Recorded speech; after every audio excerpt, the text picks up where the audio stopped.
Are real estate agents doomed? Hey guys, Jonathan Helms here, and today we're going to talk about real estate agents and whether or not they have a future in home sales. I came across an article on Forbes titled, "The Realtor's Last Hurrah." And it's a theme that I come across frequently when I'm looking at articles about real estate and technology, essentially. So I'd like to start off by saying that I both agree and disagree with the article, and it was a well-written article, but I feel like it misses a few key points. So let's start off with what I agree with. So the gist of the article is that with tech disruption companies, sites like Zillow or Redfin, and to a greater extent, the article talks about OfferPad and Opendoor, that because of these companies and what they offer, the real estate agent in the near future will no longer be needed. But it does offer the point that local knowledge and local markets vary, so a real estate agent in this day and age, at the moment, can be an important part of the process, and they do account for the fact that that human interaction and a real estate agent can be a guide is a boon to a real estate agent.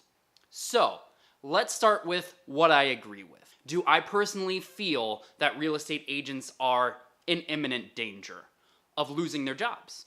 No. At least not good real estate agents. I do think that technology is going to come in and it's going to offer convenience to some people. And I do think that bad real estate agents are going to get pushed out more quickly. But keep in mind that real estate is a high turnover industry. Stats show that first-year real estate agents have a dropout rate of about 85 to 93%, depending on the study that is cited. That's a pretty high turnover rate. Most people don't even make it through their first year of real estate. So as a real estate agent who has to deal with another real estate agent on every transaction, I can tell you there are a lot of bad real estate agents out there who think that real estate is easy and are in it to make a quick buck and don't realize everything that the job entails. But I don't think good real estate agents will be replaced, at least not anytime soon. And here's why. The article doesn't account for everything that a real estate agent does, from guiding somebody to getting the right loan, all the way up until closing, and heck, even post-closing. I have clients that still reach out to me with issues that pop up in their home, and that's the beauty of a real estate agent. There are services out there that will help you with one aspect of real estate or another, but there are very few services out there that will have an all-encompassing real estate experience that a real estate agent can offer. And what I mean by that is this. Services like OfferPad, they will offer you cash for your home, and that may be a convenience factor. But you have to keep in mind that everybody is in this business to make money. What I mean by that is they're going to make you a cash offer on your home, but it's not going to be top dollar for your house because they want to make a profit. Not only that, but they are going to tear your house apart when it comes to the inspection because they don't want repairs to have to come out of their own pocket. There's no human element. There's no buyer who's excited about the neighborhood or excited about the old charm of your home. It's strictly, what can we sell this home for in the future? Well, we have to make $15,000 worth of repairs. You as the seller are going to cover that. So maybe we offered you $260,000 cash offer for your home. Well, maybe a real estate agent could have gotten you $285,000. And then, okay, they offered you $260,000 for the home. Well, then they're going to deduct $15,000 in repair, and all of a sudden, you're selling your home for far less than you could have with a real estate agent. So do I think there's a convenience factor to it? Absolutely. And that's going to be up to the consumer. Do you want to use a real estate agent who can get you top dollar, but yes, has some fees associated with that, but you're still going to walk away with more money in your pocket?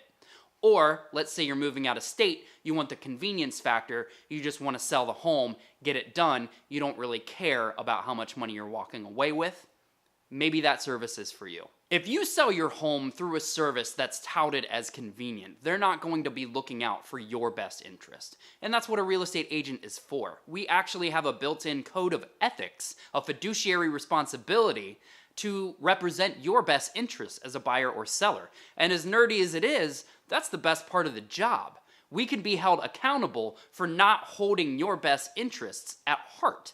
So to wrap everything up, do I think real estate agents need to evolve? Yes. I think real estate agents have to do a better job of educating the consumer on their value. I think for some reason, and I think Zillow has exacerbated this and made it worse just a little bit, consumers don't trust real estate agents because they don't know what it is that we do.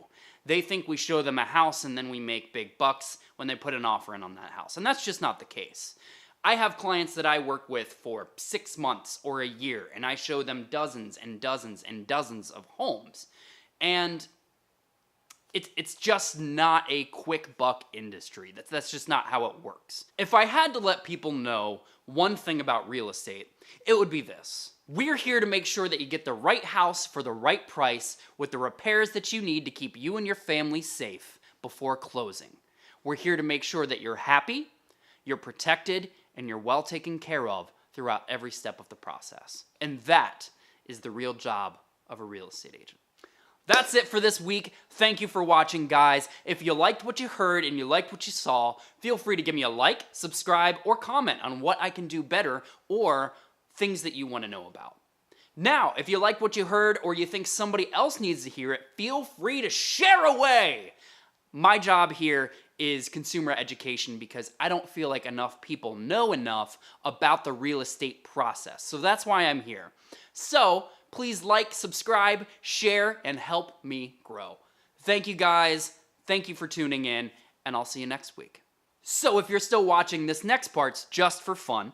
So the Forbes article that I cited is very well written, but for the most part, Forbes is just full of clickbait because apparently anybody can be a contributor. And every time I see a clickbait article on Forbes, it kills my soul just a little.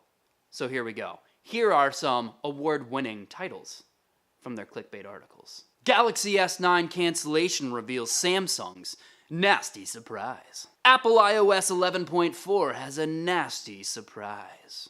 Apple iOS 11.4.1 release has a nasty surprise.